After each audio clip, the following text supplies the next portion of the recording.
Hi, I'm Jeff Cohn of Brave Dialogue. Thank you very much for being with us today. I am anxious and excited about starting a show which is going to continue the conversation that I had with Bill Sandrick from Sandrick's law firm about the issue of the Class 8 incentives and the changes that are taking place around that ordinance. And so I'm happy to have with me today three very knowledgeable people that's going to be able to demystify Class 8 a little bit more so that you can understand the significance of it and how it actually impacts you. I'm glad to have with me today John Watson, who's the Director of Economic Development for South Holland. Thank you very much for being with us today, John. Thank you for having me, Jeff. I also have with me Christy De Laurentiis, who is the Executive Director for the South Suburban Mayors and Managers Association. Christy, thank you. Thank you. All right, did I get the last name You okay? did, you All right, did. good. And I also have Ted Slowick with us as well, who is a columnist. I'm sure that you've probably read his articles. And Ted, thank you very much for being with us. Good to be here, Jeff. So I have done some research on each of these individuals and found that they have been very close to this issue. And I'm anxious to get started in terms of the conversation. We have a lot to cover. And what we're going to do is we're going to do something different. You're going to see actually two shows with this interview. First part of the show is going to sort of break down the Class 8 and help you to understand it.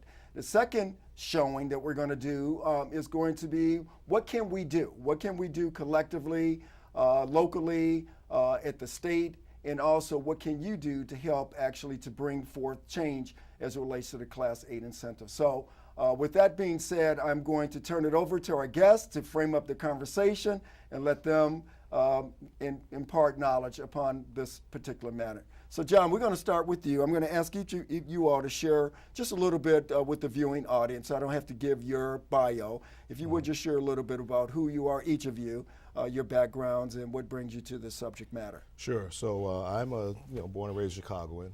Went to college at Morehouse. Actually, I have my always advertising. I think at Morehouse College. Majored in economics there, and spent the first 20 years of my career in sales, primarily with food manufacturing. Manufacturers. Also worked for Grainger, ran their government sales force in Illinois. Worked for Abbott Labs, and I'd been very active in South Holland since 1992. I bought a house there, raised both of my kids there, and I was very active in the community. Excellent. I was on the Economic Development Commission and also on our executive committee of our political party, Heritage Party, and the mayor mentioned that he was going to finally have an economic development department where those decisions were all housed in one place. They had been split up previously among several different functions. And I said, yeah, that's a great idea.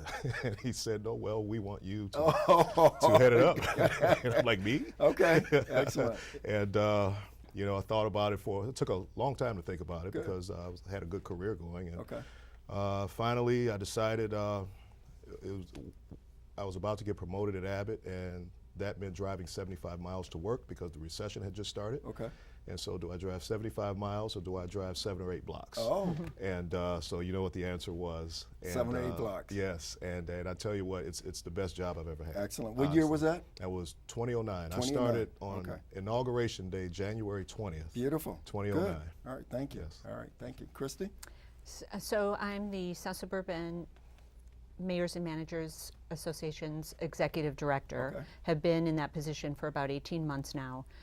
South Suburban Mayors and Managers is a council of government that represents 45 municipalities, 39 of which are in Cook County, which is relevant to the subject matter that we're discussing today in terms of some of the tax differentials between Cook County, and then the remaining municipalities are within Will County, northeast Will County. So I've been doing that for 18 months. Prior to that, had been a consultant and worked at a local municipality.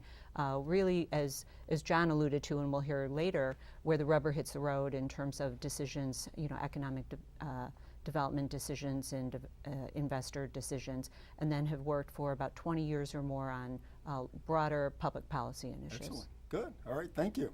Ted? Well, I grew up in LaGrange, and I went to college at Lewis University in Romeoville, majored in journalism. Most of the last 30 years I've been in journalism in the suburbs, reporter and editor in places like Naperville and Joliet. About 10 years ago, I had an opportunity to work in public relations, which I did for 7 years. And then I left that opportunity, and this opportunity came along as columnist at the Daily Southtown. I have Phil Cadner's old role, which created huge shoes to fill, but I'm doing my best. I like to write about policy that affects the region. As Christy indicated, there's 50 or 60 communities in the Southland. Right. So rather than focus on one specific community, I like issues and policies that affect many people in our readership area. Good. Okay. I appreciate you guys being here today. And two things that, so Ted and John have something in common. They're both, and my daughter, whom you guys have seen on the show. They both went to St. Ignatius and Wolfpackers, and John and I both went to Mendel together as well. So we have that commonality amongst us today. So, let's just jump right into this. So why do so many residents and commercial property owners feel that the taxes in the south suburbs are high? I mean, that seems to be just a general feeling amongst everybody. If you just bump into them and you go to conversations, various meetings, and people, if you have a conversation around taxes, they feel that it's high. Why is that? Why do we feel that? Is that a justified feeling that people have? It's true. It's true. It's okay. It's true.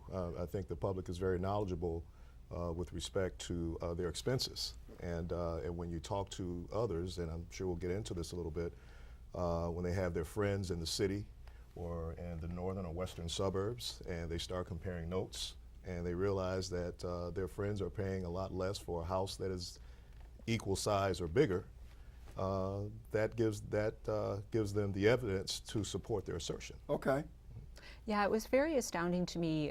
Just recently, the Cook County Clerk certified numbers, and one of the in a report, one of the numbers that they profiled was the difference between the various regions and the tax rate and the effective tax rate. So for a home that's valued at $200,000, you pay proportionately higher in the south suburbs because of the tax rate.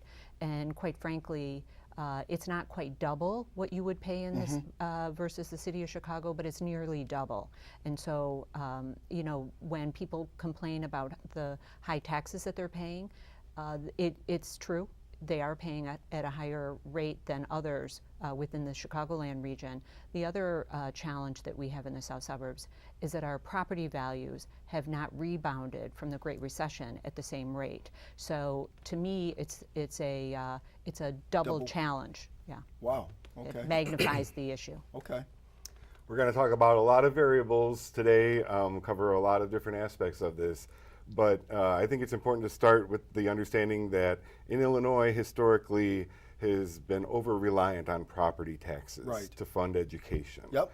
And so that's why when we talk about high tax rates in the south suburbs comparative to other regions of Cook County and the city of Chicago and areas downstate, when we talk about this cluster of communities with very high tax rates, as high as 34% in some places, that's why your property tax bill is so high in many of the south suburban communities. So is that universal though? So I guess if you go across the state or various parts of the northeastern Illinois, I know everybody bemoans property taxes, right? But is it universal that everyone would feel the way we sort of feel in common in the south suburbs? Well, where you stand depends on where you sit. And so if you look at it in a vacuum, I would say everybody probably feels that they shouldn't be paying as much as they do, particularly hearing the narrative about Illinois, highest property taxes. But when you really get down to the numbers, there is a marked difference with the south suburbs and everyone else. And Ted's done some excellent research on this, but it is clear. And in fact, one of the SSMMA, which Christy, of course, leads, did a really nice job in putting together a nice heat map with all of the tax rates that we've been employing to support our cause in terms of why it's so important that the south suburbs are approached differently. And you can clearly see as you look in the city and north and west and then compare that to the southern suburbs, there's a clear difference. I mean, you mentioned some as high as 30, some as high as 40%. In South Holland, we're about 18.7. Wow. Okay.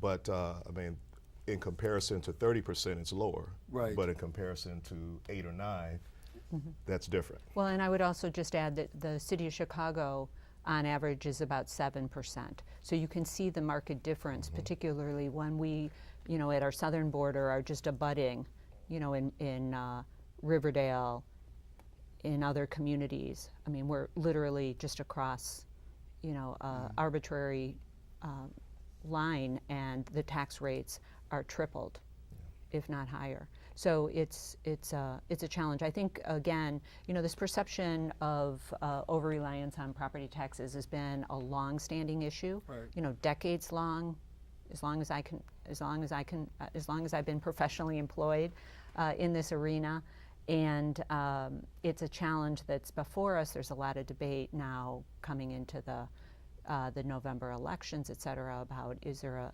a better way to actually adequately fund schools. But I wanted just to reflect that the municipalities that we represent, out of your tax bill, their portion of what they're levying is about 20%. Okay.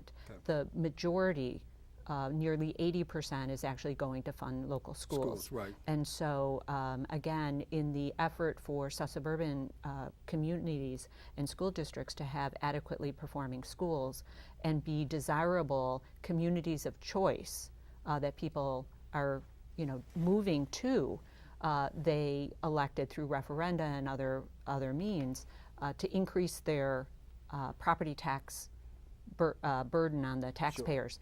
Sure. But I think at this point, you know, the challenge is now to try to diversify our economy and make sure that we have commercial and industrial taxpayers as well, not just residential. Right. So is the high property taxes that we see, is that connected to some of the situations that we're seeing with the vacant strip malls, the vacant big boxes? What's the connection there? Help the viewing audience understand the connection between the two. I mean, are businesses just leaving Matheson? Are they just leaving Olympia Fields? Are they leaving the South Suburban region, with the exception of South Holland, of course? We have our challenges. I know you have your challenges, but you guys are probably in a little bit better position than others, probably thanks to you. But are the two connected?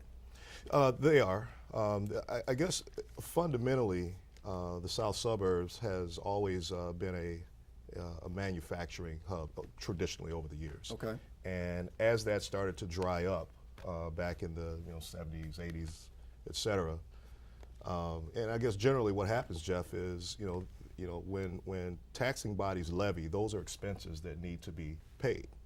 Well, if you have the same expense and you have less money to pay for them, obviously the rates go up. And that's essentially what has happened.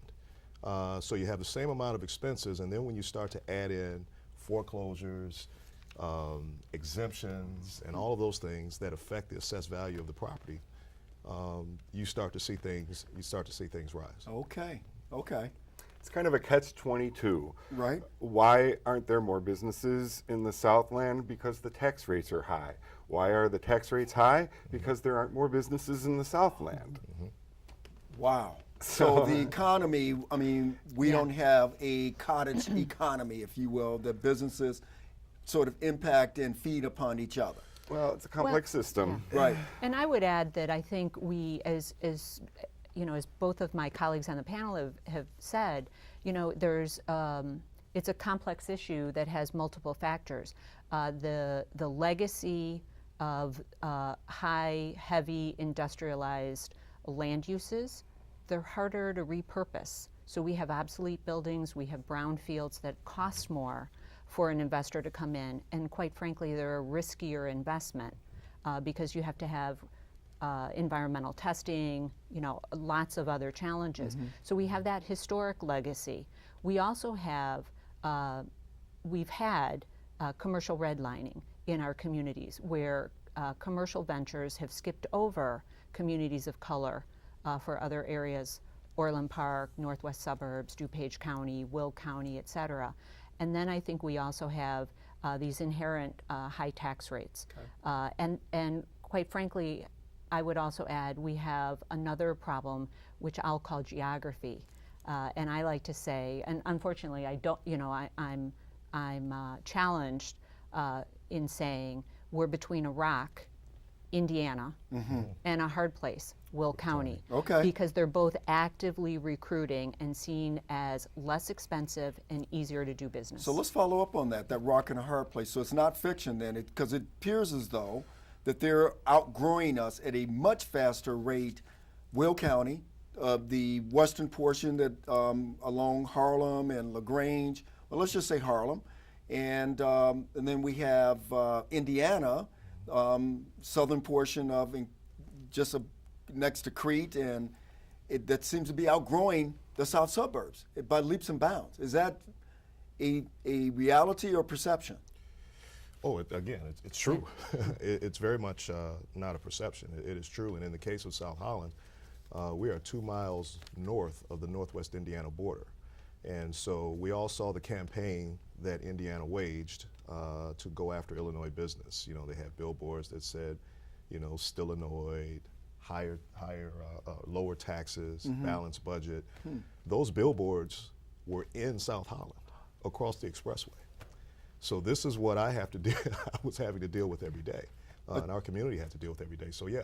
While trying to attract businesses Exactly. to Indiana, so they had a marketing campaign to do that. We call it poaching in economic development. And really, it's not smart economic development, honestly.